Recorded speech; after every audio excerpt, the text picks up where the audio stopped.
Saan nga ba humuhugot ng pag-acting ang isang Janine Gutierrez? Kakaiba kasi ang ipinamalas ng dalaga na aktingan sa matatapos ng seryeng Dirty Linen. Dahil nga sa nakakalitong karakter ng actress bilang sina Alexa at Mila, masasabi ngang napakahusay ng dalaga at nabigyan niya ng hustisya ang mga karakter na ito.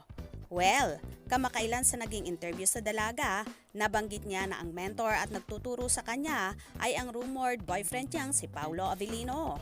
Nakilala naman nating lahat kung gaano kahusay na aktor si Paulo. Dagdag pa ng dalaga na palagi niyang nilulook forward ang aktor, kaya naman siguro lalong gumaling si Janine sa larangan ng pag-arte.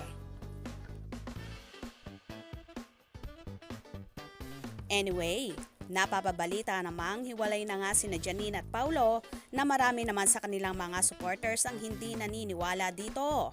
Nag-umpisa kasi ang lahat sa naging blind item ni Jun Lalin at ayon pa sa writer, ang Paunin supporters lang naman daw ang nagre-react dito dahil wala naman siyang binanggit na pangalan sa blind item. May tampuhan kaya nga ba sina Janine at Paulo? At sa aktor nga ba? Humuhugot si Janine sa mga naging eksena niya sa Dirty Linen? Kaya naman, pak na pak ang aktingan niya dito? Well, sana naman hindi ito totoo at sana maayos pa ang gusot sa kanila.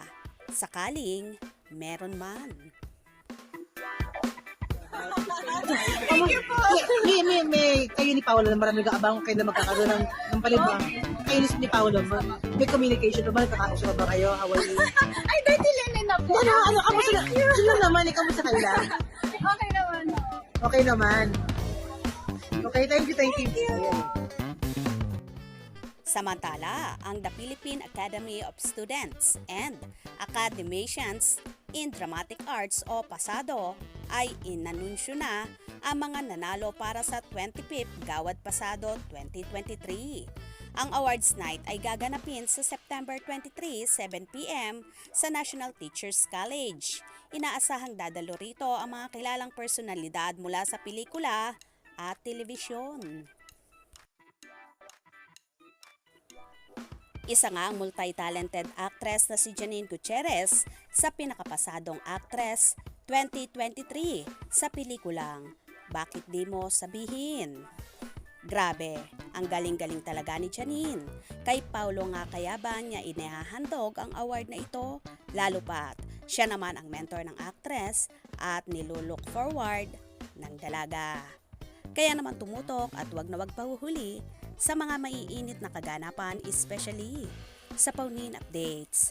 Mga kascoop, anong inyong magiging reaction sa bidyong ito? Comment below.